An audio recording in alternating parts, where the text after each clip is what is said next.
Buongiorno a tutti e a tutte da Federica Melis, bentornati al secondo appuntamento della mattina con Stella Dice Che, questa volta con il nostro notiziario, le news dall'Ogliastra. Partiamo subito con Urzulei.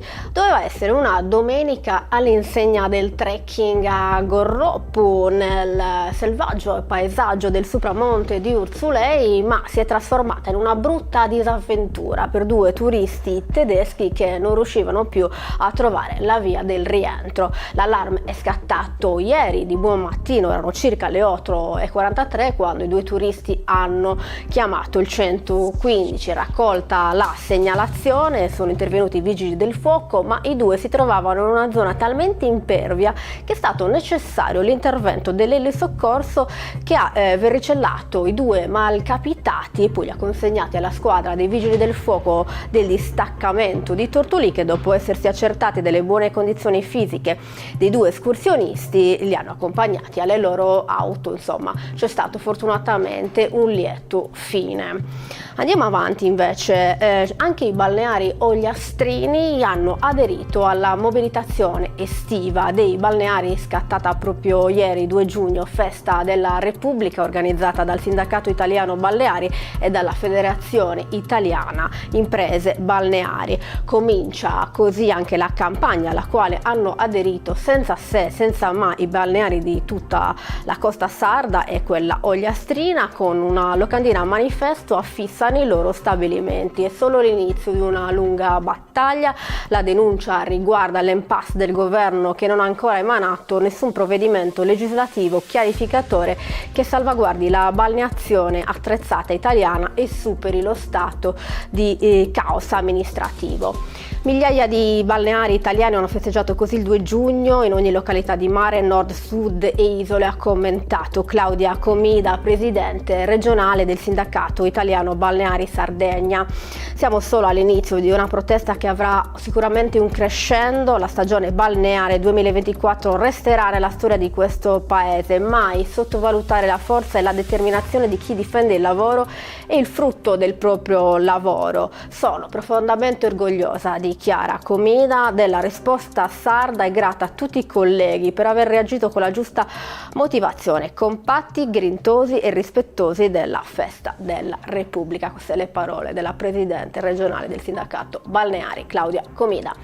Andiamo avanti con Ulassai, 3 giorni di avventura, sport e attività outdoor. Si è chiusa con successo la 4ª edizione dell'Ulassai Festival, evento dedicato all'avventura e agli sport outdoor, che ha visto la presenza di tantissimi climber da tutta Europa. Dopo la cerimonia di apertura di venerdì, il programma si è sviluppato per tutto il fine settimana con attività sportive all'aperto nel territorio di Ulassai. Oltre all'arrampicata, l'attrazione principale dell'evento è stata una hike line di grande impatto visivo, lunga 500 metri, alta 150 metri, ma l'offerta non si è limitata a questo. Durante il fine settimana i partecipanti hanno potuto aderire a sessioni di yoga, escursioni di trekking, tour guidati in mountain bike, cimentarsi anche nella arrampicata su una parete artificiale. Oltre agli sport all'aria aperta, il festival è stato arricchito da spettacoli musicali, discussioni con atleti professionisti, proiezioni di film e degustazioni di cibo e vino. Una immersione completa nel cuore dell'eccellenza della regione nel turismo sportivo.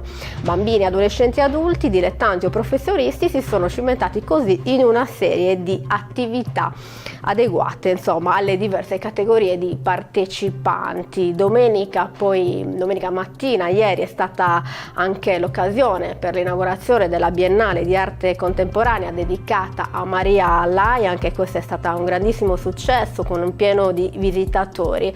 La mostra è curata da Gianni Murtas, arricchita dalle opere di 23 artisti emergenti. Sarà visitabile fino a ottobre. L'evento è promosso dall'amministrazione comunale di Ulassai, finanziato con fondi PNRR. Tutte le iniziative sono state realizzate in collaborazione con la Proloco e le varie associazioni locali.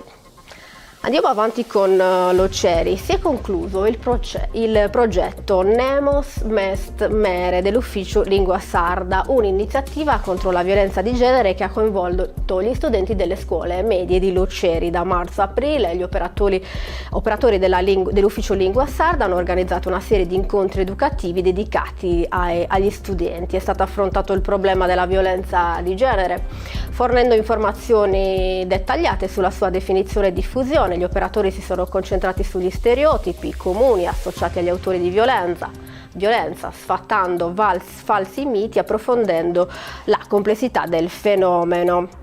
Gli incontri sono stati svolti tutti interamente in lingua sarda e hanno utilizzato la poesia per promuovere tra ragazzi la consapevolezza e l'empatia, strumenti essenziali per gestire in modo sano e costruttivo i conflitti relazionali. Inoltre stamattina gli studenti si sono riuniti in piazza Matteotti per colorare di rosso e decorare una panchina messa a disposizione dall'amministrazione comunale, che sarà dedicata alla lotta contro la violenza di genere.